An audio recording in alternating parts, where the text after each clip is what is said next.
नाशिकच्या नांदगावमध्ये पोलिसांनी राजकीय दबावामधून शिवसेना ठाकरे गटाचे तालुकाध्यक्ष संतोष गुप्ता यांना अटक केल्याचा आरोप करत या अटकेच्या निषेधार्थ नांदगाव शहरामधील सर्वच राजकीय पक्षांच्या वतीने नांदगाव पोलीस ठाण्यावरती मोर्चा काढण्यात आला। गुप्ता यांना अख्खा तालुका ओळखत असून ते गांजा बाळगण्याचं कृत्य करूच शकत नाहीत असं मत तालुक्यामधील जनतेने व्यक्त केले।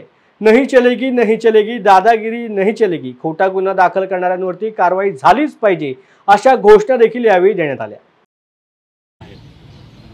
या कारवाईमुळे नांदगाव तालुक्यातील सामान्य जनतेमध्ये प्रचंड चीड आणि संतापाची भावना निर्माण झाल्याचं चित्र आपल्याला पाहायला मिळत आहे। प्रशासनाने एखादी कृती केल्यानंतर त्यांना शाबासकी देण्याच्या ऐवजी, त्यांचं कौतुक करण्याच्या ऐवजी त्यांच्याविषयी संताप आणि त्यांना शिव्याची लाखोळी वाहायला जाते असं एक चित्र आपल्याला पाहायला मिळत आहे।